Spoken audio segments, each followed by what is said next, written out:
The 351 chambers of hell. We are living in the end of time. What we are supposed to do now is to prepare the church for the meeting of the Lord. On the day of the marriage celebration, the bride prepare herself to meet the bridegroom. On that day the bride adorned herself with adornment that please the bridegroom. She is arranged so that she will be ready to meet her husband. She wants to be ready and adorned and prepare to meet his husband. She put herself in a position where she will be admired by his husband. You don't prepare a woman for marriage on the same day, for preparation has to take some time. This is the task of the five ministry in this period of humanity. It is now that the church must be prepared. It is appointed to men to die once, then judgment come. You will not prepare yourself when you die. It is now and today that you must prepare yourself and be ready, for when you die your spirit will leave your body, and it is then that things begin. It is then that you will meet another universe, a world you never know. You will leave your body here on the land,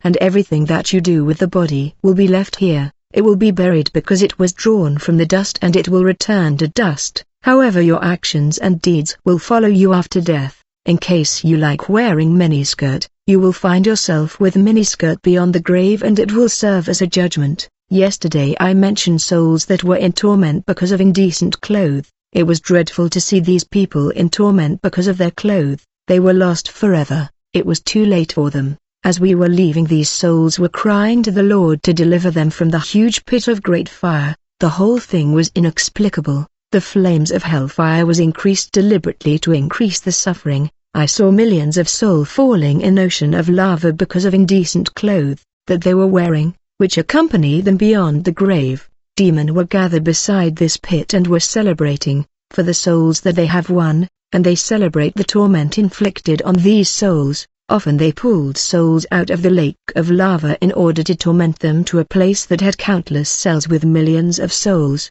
The entry of this chamber was big and dark. They were thorn around, and when we had entered I saw millions of doomed souls in fire. They cried to the Lord because of their torment, but it was too late for them. These souls were chained. They were seated on the ground, which was heated and burning them. On this sand there were worms and maggots that were coming out and entering them. They sought God mercy, but it was too late for them. They were millions and they insulted the Lord. They cursed and blasphemed against the Lord Jesus Christ. In this place it was written, the chambers of those who love the world. What is the point of winning the world and losing his soul? Do not love the world or anything in the world.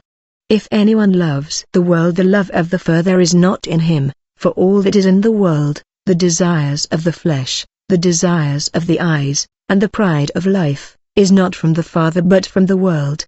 These people place the world at the place of God. There was a woman on the floor that was already skeleton. She was crying and lifting her skeletal hand that was covered with worms, and she said, I was the most beautiful woman. I loved my body and served my beauty, but this is the reward I got. This is what I had become. Woe to me, where is my beauty gone? The woman had on her hand a picture album of her photo when she was on the land, reminding her what she was in the world. The Lord called her by her name. Angel, where is your beauty gone? You sacrificed your beauty for the world.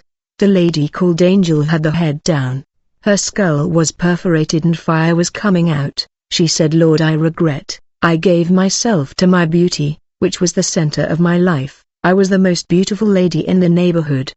People came to tell me to come back to you. I thought I was still young and should enjoy my life and my youth. People were admiring me. It all began when I noticed that men were coming to court my friend. Since I was more beautiful than her, I told myself, if men are coming after her, I could do better. I asked her, what did you do to hang out with men that are well off? She advised me to visit a mystic lady. When I paid a visit to the mystic, she gave me a perfume of seduction that attracted men. As a result, senator and ministers began to come to seek me. It was then I met a man who had HIV/AIDS. That's when I contracted the sickness. I repent. Forgive me. I have suffered enough in this place. Have I not paid enough for my sin?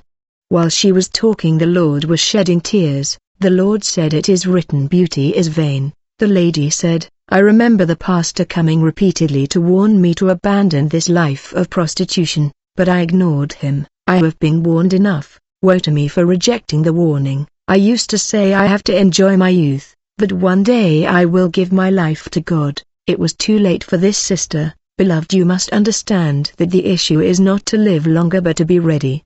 The Lord can take your life anytime. Are you ready now? Being ready means you have prepared yourself. When we move on, we saw another soul who was tormented by demons on the nose that was butchered. I said, Lord, what has she done? The Lord said she did nose surgery to modify her nose supposedly for improvement. She did not like her natural nose. She wanted to correct God.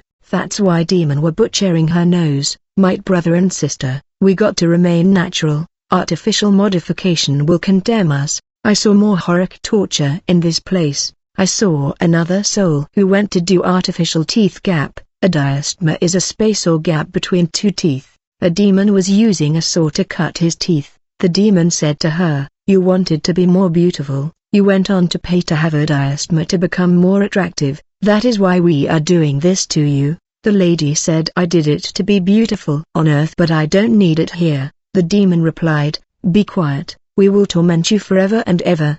Beloved, the treatment of animal in the butchery is better than the mutilation that I saw in this horrendous place. You cannot imagine the torment in this place that is beyond suffering. Even an animal was never treated this way on earth. Thanks to artificial diastema, this lady was able to catch people's attention with the gape in her teeth. But beauty could not save her. Ecclesiastes 3 verse 14. I know that, whatsoever God doeth, it shall be forever, nothing can be put to it, nor anything taken from it, and God doeth it, that men should fear before him. Brother, we must understand that sinful life will cancel the work of the Calvary in our life. However, when you regret and confess your sin in all your heart, that where the power of the cross become effective and bring transformation in your life. However, when you think that because the Lord died for you, you can live in sin, the cross will be barren for you until you surrender. If you think that you can live in sin because Jesus died on the cross, you are deceiving yourself. It was an inexplicable suffering for this lady just because of a little thing.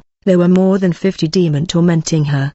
The more she cried, the more torment was inflicted upon her. She begged for mercy, but it was too late. They opened her jawbone with a saw that was many meters, and a giant demon that was many meters long destroyed her mouth. This was an infernal place where people were tormented left and right. All that my eyes could see was torture and demons tormenting people. In this place I saw a boy that was crying and saying it was not my fault. There was a bottle of beer attached to his hand. He was trying to get rid of it. I recognized the popular beer of our country on his hand. I saw that there was heated acid inside the bottle of this beer. A voice came from the bottle saying and repeating the word condemnation, condemnation. The Lord said his father had the custom of sending him to go buy the beer for him. Whenever he touched that bottle of beer, he was already condemned. The Bible say, woe to you that get your friend to drink. Beloved, if you served visitors with beer in your home, you are condemning yourself. Even if you say you won't drink it, you cannot sit on the same table with people that are drinking beer and you say I won't drink beer but juice.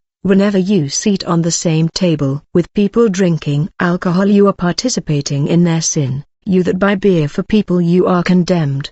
This boy was condemned because he was buying alcohol for his father even if he was not drinking it. If you are a Christian, you are still attached to beer, you will be condemned by these things. The boy kept saying it was my father that was sending me, I want to give it to him. It was too late. The Bible say touch not that which is impure. I saw another soul not far. There was traditional drink we make in Congo beside him. This man liked the traditional beer made in the village and thought it was different from modern alcohol. One day he got sick and was taken to the hospital where he died, and was led to the place of torment. The man kept saying it's not bad to drink this traditional drink. My dears, one day your soul will leave your body. You will go from the world of the living to the world of the dead.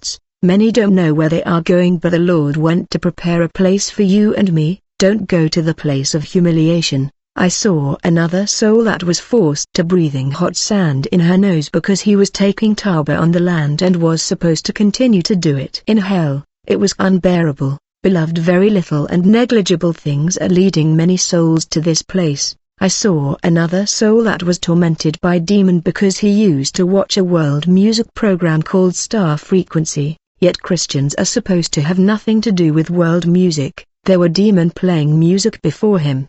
It was written the demon of star frequency, the TV program. Another soul in this place used to watch a program called Superstar, that it was all about world musical celebrity information and lifestyle. How can you be attached to anything related to world celebrity yet there is nothing there for your edification? It add nothing to your faith, but you still continued to have interest in the lives of world celebrity. And time Christians should have nothing to do with pagan and news about them. This soul, say the Lord, wanted and seek to know what was going in the lives in these profane musical celebrity. Brother, are you still curious and interested about celebrity lifestyle? How can a born-again believer be interested in world celebrity? I saw a phone beside this soul and demons were coming out of the phone to torment her. She was using her phone to check the news about world celebrity.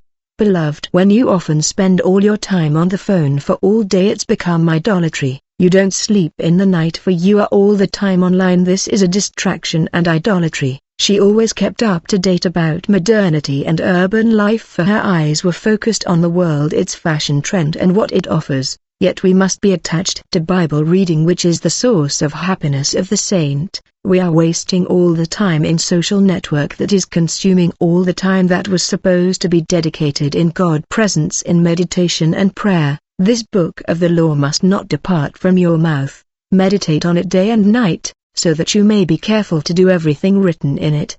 For then you will prosper and succeed in all you do.